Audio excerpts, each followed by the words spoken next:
Sentiu aí a força da cultura romântica francesa? É isso aí. Então, nosso tema de hoje é sobre o absolutismo monárquico. Nós vamos falar um pouquinho sobre esse processo de transição do feudalismo para o mercantilismo e a força do rei nesse período importante da história francesa. A França, ela sempre vive o apogeu, o ápice, toda a força de cada período. Então nós temos agora, nesse período histórico, o período do absolutismo monárquico, em que o rei ele se confunde com o próprio Estado, tem o direito divino. Então a França, ela vive todo o esplendor de um período. Depois, futuramente, vocês vão conhecer um pouquinho sobre o iluminismo também, que são filósofos franceses, em que eles vão influenciar todo a política, a economia ocidental, porque eles também conseguem viver o esplendor de cada período. Então hoje nós vamos falar sobre a função do monarca, como que o rei, quais eram os poderes que o rei tinha. Então o rei ele tinha poderes absolutos. O rei ele comandava o exército, a economia, a política, a religião. Ele tinha força com os aristocratas, com os grandes fazendeiros, proprietários de terra. Tinha força e habilidade e aliança com a igreja. Tinha força e habilidade com os burgueses, os grandes comerciantes. E o povo era o povo, a classe trabalhadora, que não vivia com os benefícios que o Estado francês o conquistou com o tempo, né? Porque a França também era uma França colonizadora, colonizou na América, na Ásia, na África. Então o fruto desses recursos que a França usurpava de outros continentes também não era redistribuído de forma igualitária para seu povo. Mas o rei, a família real, a nobreza francesa sempre viveram no esplendor de cada período. Muito bem. Um outro ponto que eu gostaria de tratar com vocês nessa aula de hoje é sobre a questão da diferença que nós possamos verificar, a diferença entre como era o governo de um rei e como é o governo de um presidente. Vamos comparar então um rei Luís XIV da França com o presidente Bolsonaro hoje aqui no Brasil, para a gente fazer uma compreensão. Então o rei comandava o exército, Bolsonaro também comanda o exército. O rei poderia criar impostos sozinho, o Bolsonaro não. É necessário mandar um projeto de lei para a Câmara e para o Senado e deve ser aprovada pela maioria dos senadores e deputados federais.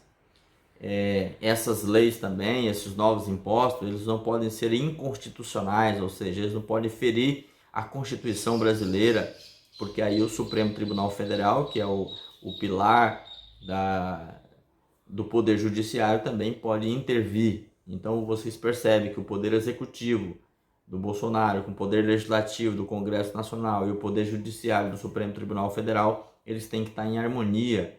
Ninguém pode ferir o poder de cada instituição, Poder Executivo, Legislativo e Judiciário. E já no período dos reis, os reis tinham poderes absolutos. Ele poderia criar impostos, poderia extinguir impostos, ele poderia aumentar o efetivo do exército, poderia construir, poderia julgar, poderia absolver um condenado. Então ele tinha poderes em suas mãos e a sociedade era educada para permanecer vivo nesse processo. Entendeu? Muito bem. O absolutismo monárquico também está vivendo um período ali que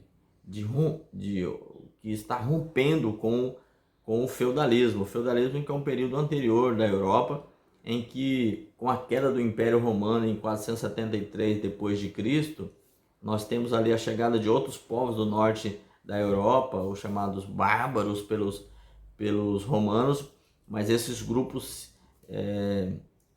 se apoderam desse espaço territorial, onde a Itália, a França, a Alemanha, Espanha, Portugal, e esses grupos eles não criam um poder, né?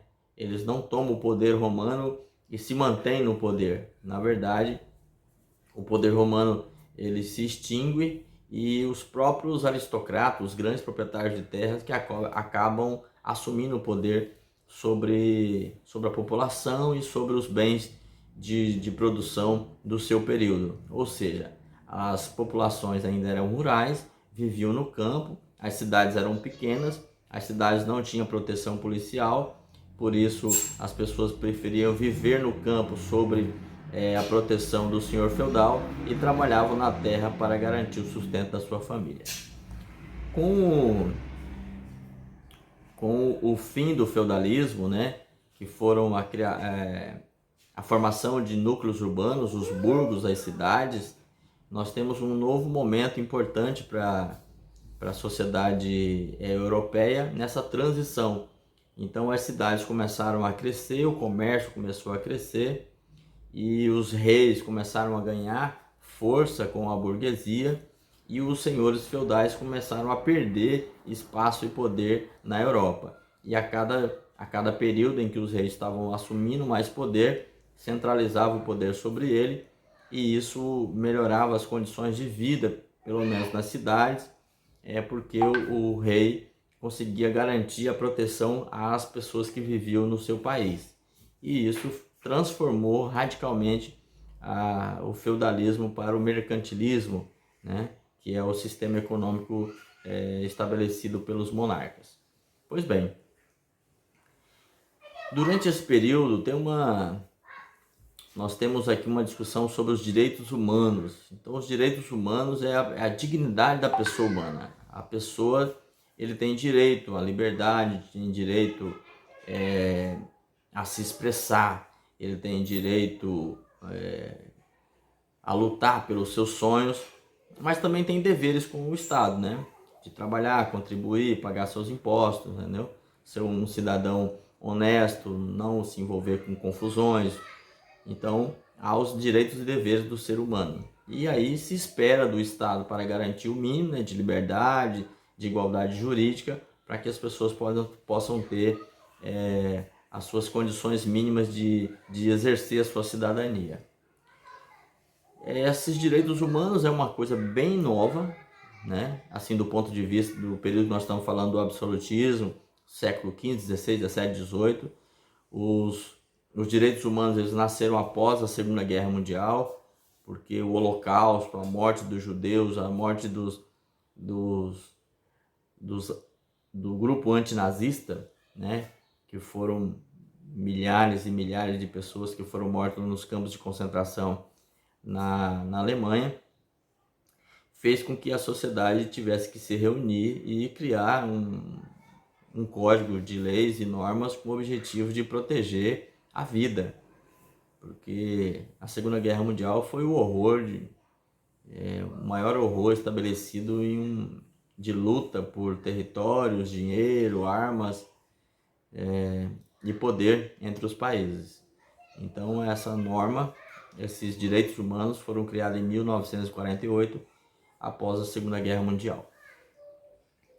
Deixa eu falar uma coisa para vocês aqui. No Brasil, nós também temos os direitos humanos, está na nossa Carta Magna, né, de 1988, agora a Constituição Cidadã, que garante o direito de igualdade, direito de liberdade, direito de propriedade, igualdade jurídica, né, a defesa do idoso, da mulher, da criança.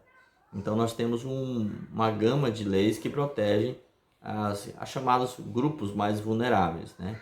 Então nós temos aí os direitos humanos no Brasil bem forte, mas é claro que nós temos que continuar lutando por eles, porque existe também um grupo de pessoas que não aceitam as regras, não aceitam os direitos e acabam confrontando com a liberdade das outras pessoas.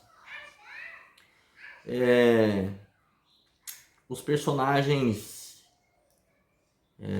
importantes desse período, né, que eram os reis, eles tinham muita força, muito poder, mas nós tivemos um processo importante aí, mas eu quero que vocês entendam que a chegada dos reis ao poder, a centralização, não foi uma coisa pacífica, harmoniosa.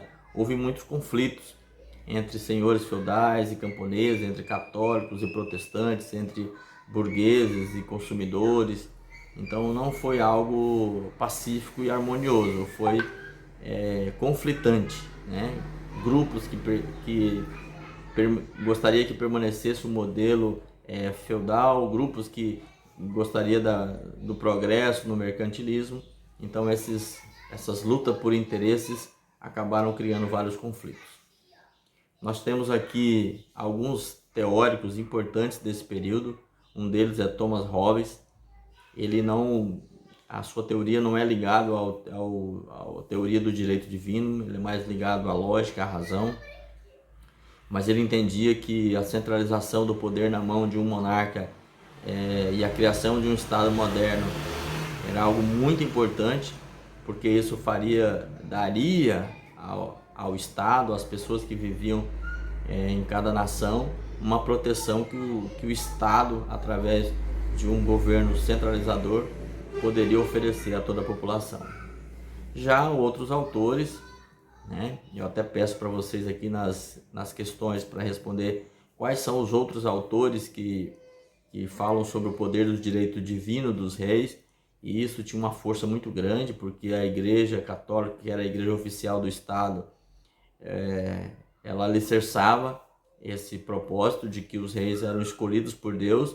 Então subentende que os seus desejos, as suas aprovações, os seus projetos não poderiam ser questionados por ninguém da terra, porque o próprio Deus tinha instituído ele rei da sua nação. O absolutismo, então, é um período histórico europeu entre o século XV e o século XVIII, e tem como a marca principal a centralização do poder na mão do rei.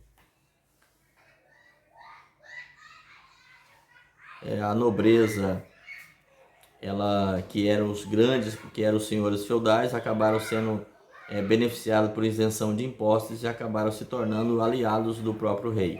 Então o rei, para não criar um conflito muito grande com quem tinha posses e dinheiros e status e poder, acabou isentando esse grupo social, a nobreza e também o clero, que é a igreja, a não pagar impostos. Então quem pagava impostos na França nesse período absolutismo era somente a classe trabalhadora, o povo. Nem o rei, nem a nobreza, nem o clero, que é a igreja, pagava impostos para o Estado. E aí a população que arcava com todos os impostos para o benefício de todos. Então havia uma injustiça socioeconômica nesse período nos estados absolutistas. O rei Luís XIV, rei da França, ele disse uma frase que simbolizava muito esse período, que é: o Estado sou eu, ou seja, eu sou o Estado, eu tenho poder jurídico, poder executivo e poder legislativo, eu posso criar lei, eu posso absolver prisioneiro, eu posso condenar pessoas à prisão, eu posso construir, eu posso aumentar o efetivo do meu exército, eu posso fazer qualquer coisa porque eu sou o Estado. O Estado passa por mim. Não existe a França sem o rei. Então essa ideia do Estado sou eu está consolidada nesse aspecto. E é bem comum que as pessoas que assumem poderes políticos, como prefeito, governador, presidente, ele se acha o dono daquele espaço de poder. Em vez de se tornar um funcionário do povo, ele quer ser o patrão do povo.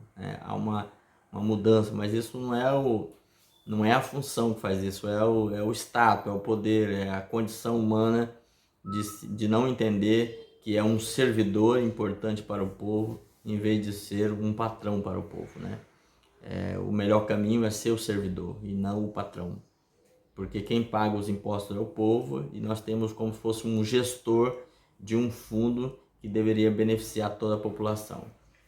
E por fim, eu pergunto para vocês aqui qual é essa expressão do Estado sou eu, e o que você entende através desse texto e dessa explicação. Um abraço, espero que vocês possam compreender bem esse conteúdo.